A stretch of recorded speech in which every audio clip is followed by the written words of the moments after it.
The prancing horse badge. A symbol of high-end luxury and something extraordinary. You will first notice it whenever you come across a Ferrari supercar. In fact, the word Ferrari itself reflects elegance, power, and performance. Ferrari is the world's first vehicle brand whose dynamic history began in racing. From the 1940 Auto Avio Costruzioni 815 to the modern 599 GTB, and from the racing red body to the sound of the engine note, Ferrari remains an icon of luxury and speed even after passing more than 7 decades. The man and inventor behind Ferrari, Enzo Ferrari, has spent his whole life designing and manufacturing high-performance sports automobiles. Since then, his cars are regarded as a status of symbol and a tough competitor in motor races across the globe. Ferrari is not an ordinary car, but is a race-winning car brand whose history began in 1929, but the first Ferrari-branded automobile was not presented to the auto industry until 1947.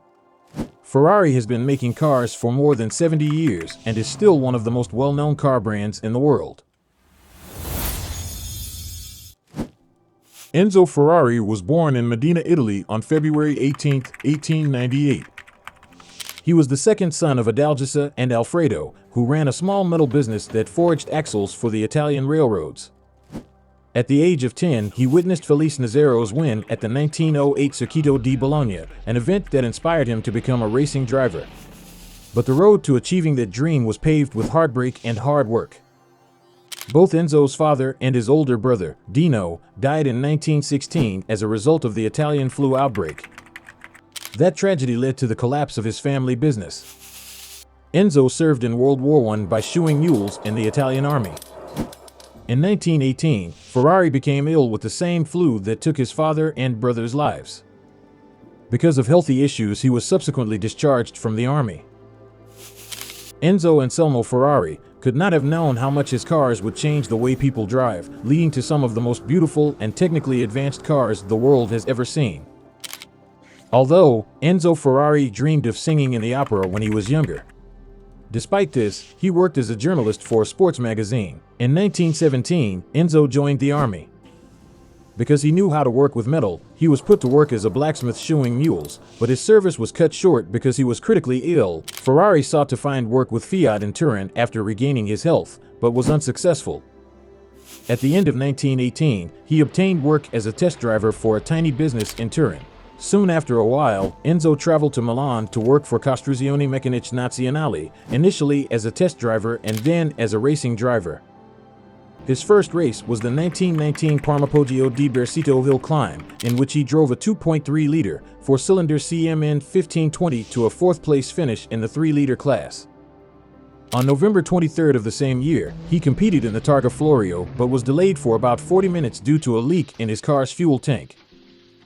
After competing in a number of events in an Isotta Fraschini 100/110 IM Corsa with varying degrees of success, Enzo came in second in the Targa Florio in 1920, driving a 6-liter 4-cylinder Alfa Romeo Tipo 4060. This was the beginning of a 20-year partnership with the company, during which Ferrari did everything from test driving to racing to negotiating before being appointed president of the Alfa Corse racing section. In 1921, Ferrari drove in many races as an official Alfa driver, earning 5th place in the Targa Florio in May and 2nd place at Mugello in July. In September of that year, he had his first major accident when on the day before the Brescia Grand Prix, he tried to get around a herd of cattle that was in the way of the race and went off the road. Ferrari won the inaugural Circuito del Savio in 1923 and met Count Baracca, father of legendary Italian First World War aviator Francesco Baracca, who presented him with a signed portrait and encouraged him to use his son's prancing horse logo as a mascot on his vehicles. Ferrari established the Scuderia Ferrari in Modena in 1929. The primary goal of this racing base was to enable owner drivers to compete. Its establishment signaled the beginning of a frenzied period of sporting activity that would lead to the formation of an official squad. The Scuderia raced both automobiles, often Alfa Romeos, and motorcycles. In the end, it became Alfa Romeo's technical center for racing, and in 1933, it took over as the company's racing department. In the early 1930s, Scuderia Ferrari was unbeatable in motor racing, but then massively financed German teams began to make a comeback and start turning the tables. In 1939, Ferrari severed his long-standing association with Alfa, citing the fact that he was unable to collaborate with Alfa's new head of racing, Wilfredo Ricket. According to Ferrari, Ricket's arrogance was supposedly only surpassed by Ferrari's own. The 125S was the very first automobile to bear the Ferrari brand when it was produced. This little two-seat sports/racing V12 automobile was the only one of two that were ever produced. In 1949, the company made a substantial breakthrough into the market for grand touring road cars with the launch of the 166 Inter. Carrozzeria Touring Superleggera was responsible for the design of the first-generation 166 Inter's Berlinetta coupe body, which had 4 seats configured in a 2+2 configuration. Road vehicles have rapidly become the primary market for Ferrari's products. Independent coach builders like Pininfarina, Scaglietti, Zagato, Vignale, and Breton were responsible for designing and customizing the bodywork of the early Ferrari automobiles. Scuderia Ferrari immediately became known for its excellence, and in 1933, the company was hired by Alfa Romeo to head its technical racing section. These race vehicles were piloted by some of the most accomplished and well-known drivers in the history of auto racing. Around this time, they started putting the instantly recognizable prancing horse shield on top of their cars' engine compartments. Enzo departed Alfa Romeo and launched Auto Avio Costruzioni in 1939. Auto Avio was run out of the old Scuderia premises before those employees went on to Alfa Romeo and took over those structures. However, in 1940, Enzo built 2 new sports vehicle models, the Auto Avio Costruzioni 815 and the Fiat 508C. Prior to this, the company had been manufacturing machine tools and airplane parts rather than automobiles. In 1943, when the war was at its most intense, Auto Avio Costruzioni relocated from Modena to Maranello, where it began construction on the initial portion of the building that would eventually become the Ferrari factory. During the war, the company's focus was mostly on fabricating grinding machines, which were copies of original German tooling machines. The factory was bombed by the Allies between 1944 and 1945, but it was quickly rebuilt.